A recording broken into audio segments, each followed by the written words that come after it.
Did the CEO of MasterCard just confirm that Ripple and XRP will be replacing SWIFT? If so, that would be monumental news because the SWIFT system is one of the largest money transfer giants in the world, with 11,000 financial institutional partnerships in over 200 countries where it transacts and settles trillions of dollars per year. So while there are bigger players like Western Union or MoneyGram, SWIFT is deeply critical to the infrastructure in facilitation of international money transfers on a global scale. But many experts argue that the SWIFT technology is outdated. And when you take a look at the speed, ease, and affordability of blockchain technologies like Ripple and XRP, it's true. Old systems just can't compete. Blockchain is the future of financial infrastructure and global remittances and settlements and transparency. So if this is true, why has the world been rather slow to adopt blockchain technology, and in particular Ripple and XRP as their solution to their global liquidity needs? Well, I believe the first reason is because the SEC lawsuit played a huge role in slowing this process, and the outcome, barring an SEC appeal by October 6th, now provides true clarity and a path forward. Second, most often old systems that made old players a lot of money or very rich, they fight tooth and nail to keep things as they are because they maintain their control and dominance in a global banking, or in this case, business world. They do this by smearing and harming new up-and-coming competitors. They become lazy, but they have money. However, ultimately, new technology in the young and hungry always wins, which leads me into the content of this video. Recently, it was shared that the CEO of MasterCard said Ripple would replace SWIFT, and we are going to cover whether or not this is actually true and or possible. We'll be covering how many folks believe the ties between SWIFT and Ripple are already there, and it's just a matter of time. We'll be covering how XRP and Ripple technology is still a clear winner into the future and how that's going to impact the price of the XRP token. We'll also cover some on-chain analytics and a unique yet simple indicator to see if we can get a clear picture on what's going to happen into the future of the market and XRP in terms of the prices it's going to pump to. Last, before we begin the video, head on over to bullrunners.com and subscribe to learn how to take advantage of our all market solution. This is a great way for you to earn crypto in less than 10 minutes per day with the #1 play to earn XRP game. Yes, you can actually earn between 1,000 to 2,000 XRP per day, and all it takes is 10 minutes of your time. Doesn't matter if it's a bear market, bull market. Head on over to bullrunners.com. So if you're feeling blessed and bullish, comment 777, and if you're going to be the richest person in your family tree, smash the subscribe button. Let's get into the video. Before we dive in, a quick reminder that the opinions in this video are for informational and educational purposes only and do not constitute financial, legal, or investment advice. All investments, including cryptos, carry risks and potential losses. Always do your own research and consult with a licensed financial advisor. We are not licensed financial advisors, and relying on our content for financial decisions is at your own risk. By watching this video, you agree we are not responsible for any losses or damages, and we do not guarantee any specific results or outcomes. Some of the links below may be affiliate links, and we may earn a commission, which actually helps support this channel and helps us to create value-based videos like this. We also hold some positions in the cryptocurrencies that we talk about, but that's only because we do what we believe in. However, this should not be interpreted as a recommendation for you to do the same. With that said, let's get into the video. Hello and welcome back. My name is Paul, and I want to start this video off by first confirming that we are currently in a bull market. Now, how do we know we're in a bull market? Well, simple. Okay, we have a series of higher highs and higher lows. We are in an uptrend, right? And the reality is, if I were to take a line, right, and I drew it through the majority of these prices, whether it's at a mid-range, it doesn't really matter.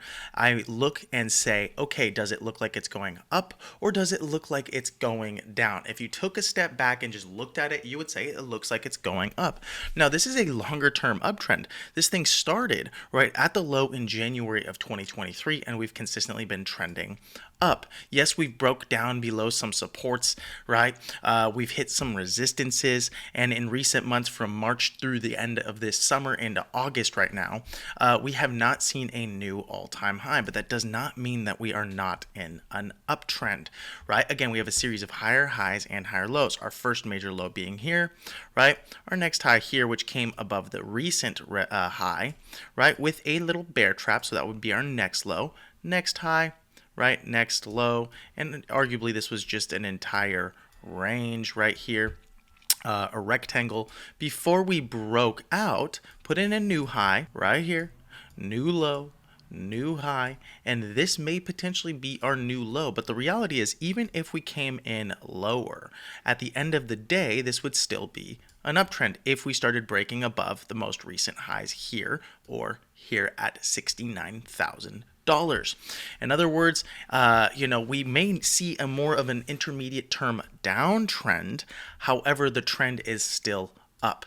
And until we break below this low, and arguably the most recent low right here at $37,000, we are not in a major downtrend. Now, in a bull market, okay, where we're experiencing an uptrend, new higher highs, new higher lows, the best times to invest is when things are boring, right? Through that summer lull. That is your ultimate opportunity to accumulate. Even when we look at Google Trends, and in particular Bitcoin, since the start of the bull market, January 1st of 2023 through present day, you can see here, right? At the start of a bull market, it's hard to know. Bitcoin search volume is kind of erratic all over the place. You'll see a little pump with some volume and excitement, and then it'll dump back down.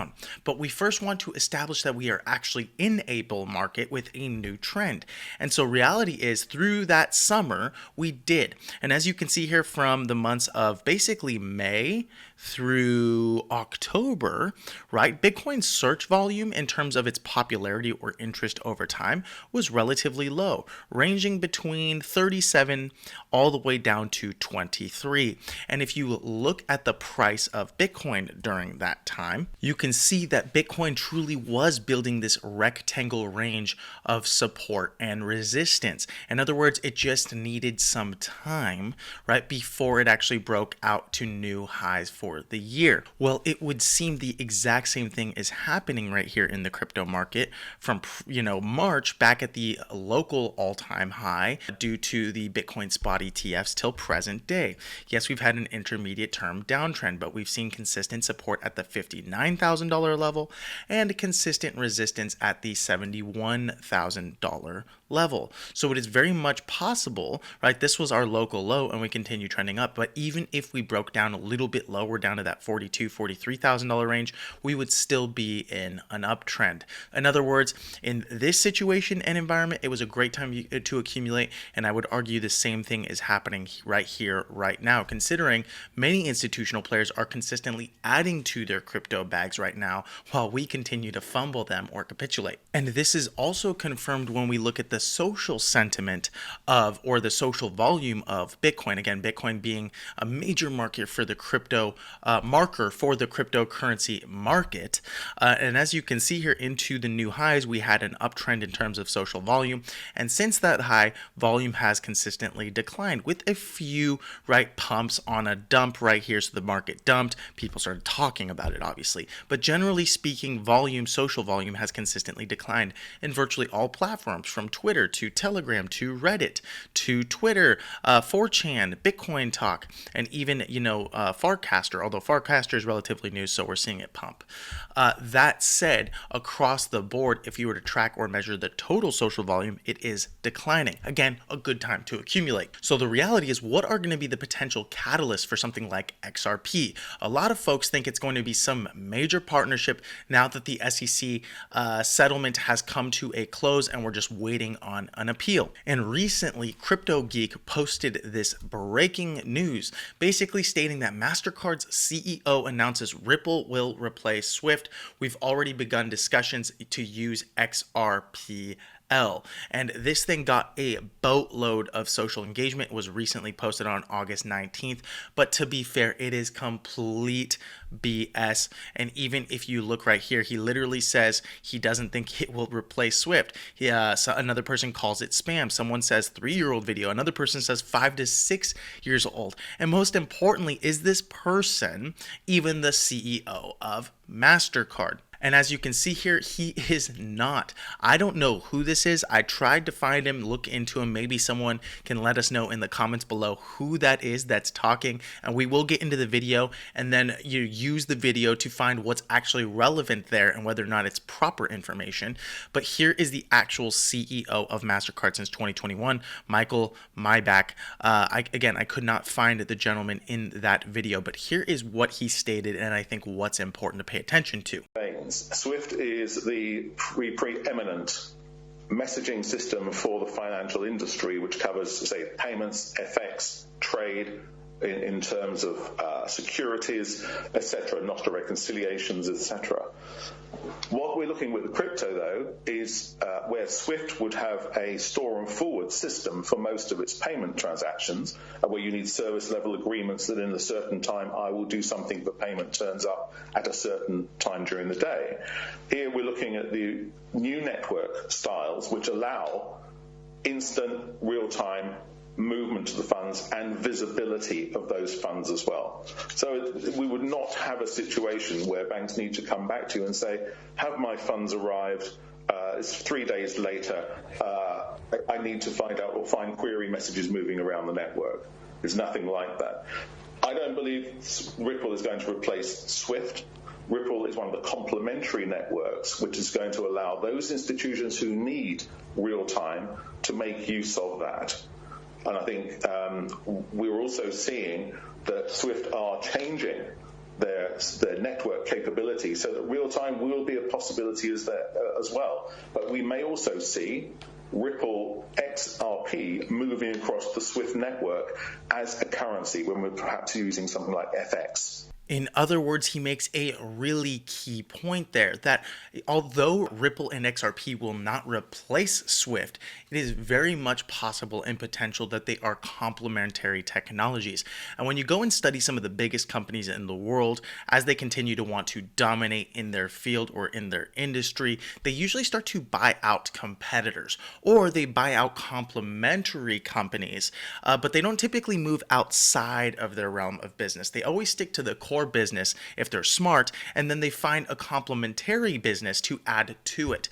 So in many ways, I don't believe that Ripple is looking to be acquired by any means in terms of a company like Swift, but I do believe there is potential for a partnership. And there was an article from CCN a while back in September of 2020 on how R3 Swift partnership is cranking the gears of Ripple and the rumor mill. A lot of people in this community consistently buy into plenty of rumors, and then they'll take one piece of news like BRICS nations are going to be adopting blockchain technology and say, look, we're just going to toss XRP into the center of it, and then post that image, and then people just automatically buy into it and believe it because there's a confirmation bias. If I'm holding XRP, I want to see good and positive news. It gets engagement. These people continue to engagement farm, and the cycle goes on.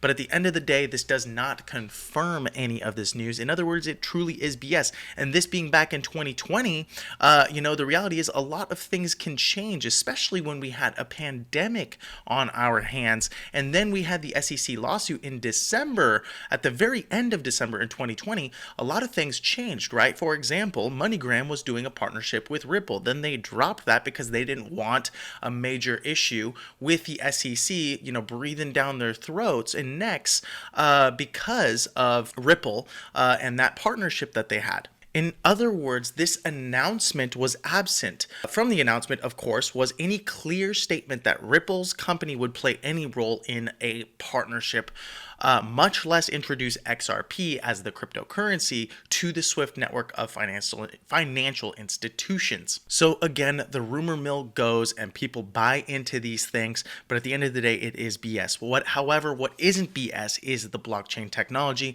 and how Ripple is now positioned with regulatory clarity to take advantage of major partnerships with banks and companies like Swift. Really quick, if you haven't already, head on over to bullrunners.com, subscribe, and this is our all market solution. Doesn't matter if it's a bear market, bull market. Ultimately, this is going to reduce volatility for you if the market starts to get a little bit weaker, right? Which allows you to stack onto those XRP bags if you're already holding it or plan to hold it.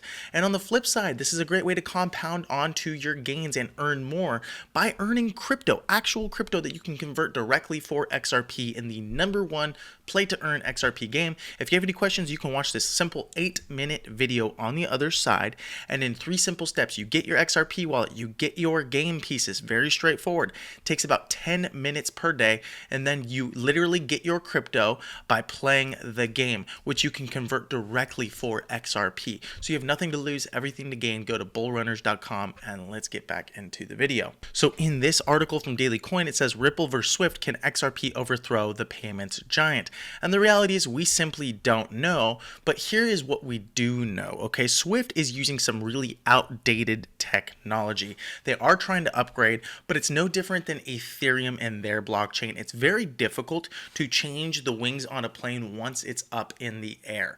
Okay, in order to do that, it requires a lot of time, a lot of effort, a lot of money. It's extremely difficult, and so it's a lot less efficient to do that versus to build a new technology from the ground up the right way, where it's not already, transferring trillions of dollars. And that would be something like Ripple and XRP, right? Ripple has a better case of speed. Ripple is far more affordable.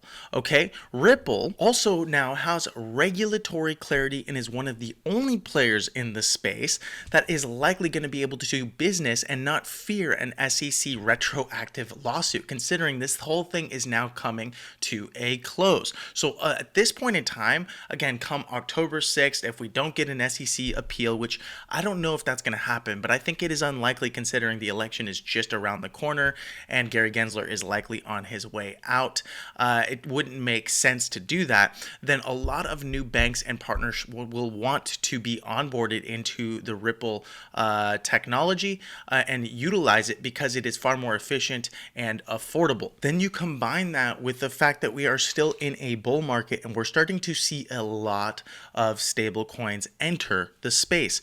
Right here I have Crypto Quant, and I'll increase the size of it. And as you can see here, basically since August, the start of August, more and more stable coins have been entering the market from a net flow perspective. This means people are taking stable coins off of exchanges. This means the green means that they are depositing stable coins onto exchanges. So on August 5th, over $881 million of stable coins just on the ERC20 network were deposited. But overall, we've had virtually no days where people are actually offloading stablecoins, which means there is far more volume for stablecoins in the market that can hit a lot of these cryptos. If cryptos dump, then the buy pressure will be there or likely be there because so much stablecoins are available to use. And even across all networks, okay, we're talking the total market capitalization of stablecoins hit a fresh record high of $165 billion. That is a lot of buy pressure. It doesn't mean it's being deployed right now, but this also implies higher liquidity in the crypto markets. So in other words, there likely seems to be far more demand, not demand, but far more stablecoins to meet a local dip or a low. If we continue to dump and we start to see this purple line start to decline a bit, that means a lot of the stable coins are being deployed to buy cryptos, and that would be a very bullish signal. As things stand, more and more stable coins are entering the market, and this is a very good sign that there could be a lot of dip buying. Then when we add another bullish factor, the fact that 60% of the largest US hedge funds bought Bitcoin exposure, and we're talking names like Citadel, Millennium, Mariner, Renaissance, I don't know how to pronounce this one, and many more are consistently adding to that Bitcoin exposure, probably through a lot of these spot ETFs in a regulated manner. So they're very happy campers now that they can actually access Bitcoin in a safe and regulated manner through major companies like BlackRock's iShares or Fidelity or any of those other players. So again, in a very bullish environment, right? And now that we're kind of on the tail end of this lawsuit, I do believe a lot of banks are really excited to start using blockchain technology and using a proven leader with regulatory clarity. In this article from CNBC, it states that blockchain startup Ripple is confident U.S. banks and other financial institutions in the country will start showing interest in adopting XRP. The San Francisco-based firm expects to start talks with the American financial firms about using its on-demand liquidity or ODL product, which uses XRP for money transfers. And here is the chief legal officer, Alderodi, stating, "I think we're hopeful that the decision would give financial institutional customers or potential customers comfort to at least come in and start having the conversation about what problems they are experiencing in their businesses." And again, that's the whole reason and purpose for XRP and Ripple, is to solve real problems for real companies and individuals.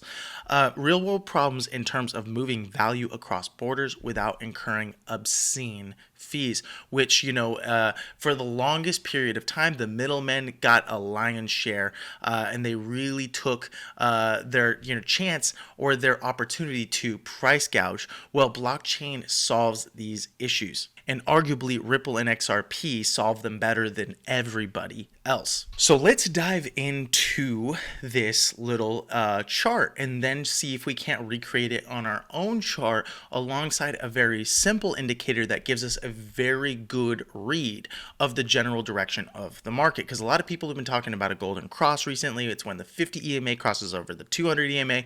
We just achieved that. I believe it's a bit of a lagging indicator, so I'm going to make it even simpler from a weekly time frame. But as you can see here, we have about 5 key points on a Ripple chart before we actually break out. And in simple fashion, it says we are here in current day. So let's go ahead and pull up the chart. Now, this 5-point structure is not textbook. This is just something that someone saw online. However, I do believe it to be quite valuable. Okay, the 5-point structure that we're actually using or looking at, or the tool itself, would be based on Elliott wave theory. But again, this is not proper Elliott wave. So in all fairness, this is just for us to show and share the points so you can see them.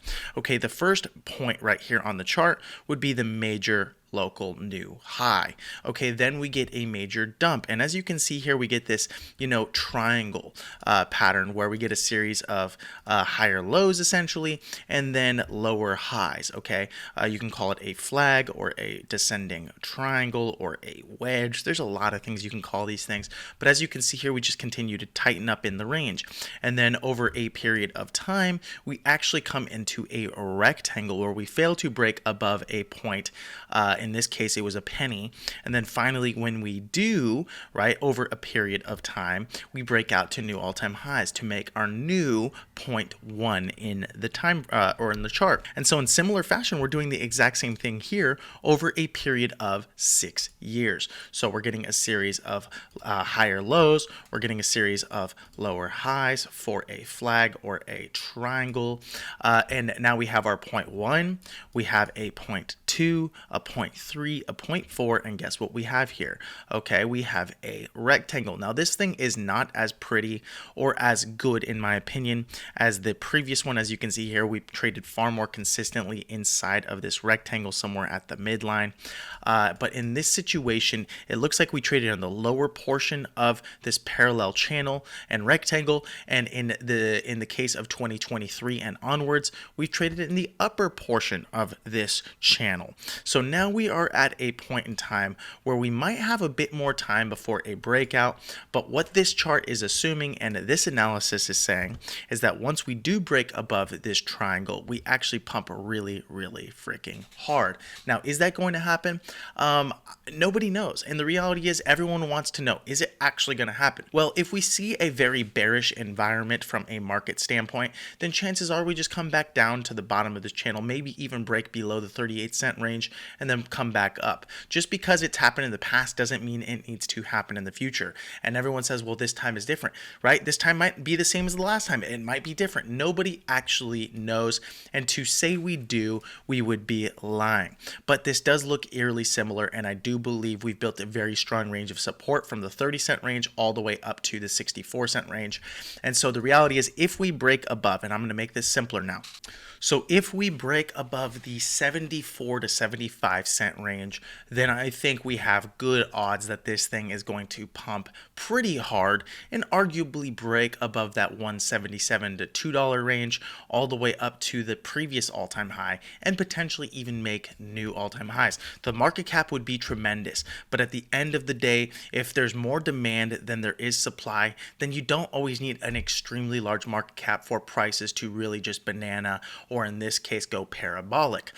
Now, we had the same exact thing happen here when we broke above this penny range. You can see we really broke out after this major long-term flag. This one has only been longer, right, and stronger. So in many cases and scenarios, it is very much possible that we do hit that all-time high, or the previous all-time high at least, if not go to new all-time high. So this is very exciting. And with all of the positive developments and us still being in a bull market, I don't see any reason why we can't actually go there, even with all of the fear surrounding the current macroeconomic environment and, TradFi markets and so on and so forth. Sometimes you just have to turn off all of that crap and focus on what you actually see in front of you on the charts. So one last time, if you enjoyed the video and you learned something, go ahead and subscribe, shoot us a like, it helps the channel out, and also go to bullrunners.com to discover how to earn more crypto in less than 10 minutes with the #1 play to earn XRP game.